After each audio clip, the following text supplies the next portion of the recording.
ভালো থাকুক তারা, ভালোবাসার নামে অভিনয় করে যারা। নিয়মিত খুঁজে নেওয়ার মানুষগুলো নিখোঁজ হতে বেশিক্ষণ লাগে না। এটাই বুঝি পৃথিবীর নিয়ম।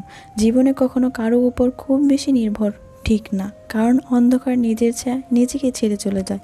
চোখের পানি তখনই আসে যখন মুখের কথা বুকে এসে আঘাত করে।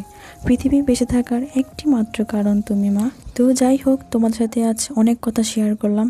তো দেখো, তোমাদের সাথে কথা বলতে বলতে আমার রান্না কিন্তু প্রায় শেষের দিকে।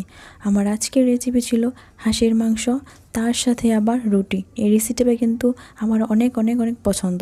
তো দেখো, আমি কিন্তু মশলাটা কষিয়ে নিয়েছি।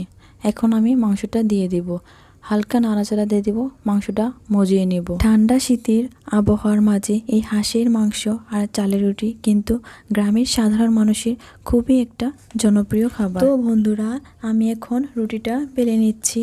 আমি কিন্তু তেমন ভালো রুটি বেলতে পারি না, যেমন পারি সেভাবে তোমাদের সাথে শেয়ার করতেছি। তো বন্ধুরা, এদিকে দেখো, ফাইনালি আমার হাঁসের মাংস রেসিপিটা কিন্তু তৈরি হয়ে গেছে। আমি আবারও কিছুক্ষণের জন্য ঢাকনা দিয়ে মাংসটা ঢেকে দিব। তারপর দেখো, ফাইনালি আমার পারফেক্টলি মাংসের রান্নাটা কিন্তু হয়ে গেছে। এখন আমি চুলা থেকে নামিয়ে নেব। আর হ্যাঁ, এটি খেতে কিন্তু অনেক সুস্বাদু হয়েছে। তো বন্ধুরা, আজকের এই রান্নাটা এই পর্যন্তই। আজকের রেসিপিটা যদি ভালো লেগে থাকে তাহলে অবশ্যই আমার চ্যানেলটা সাবস্ক্রাইব করে দিন।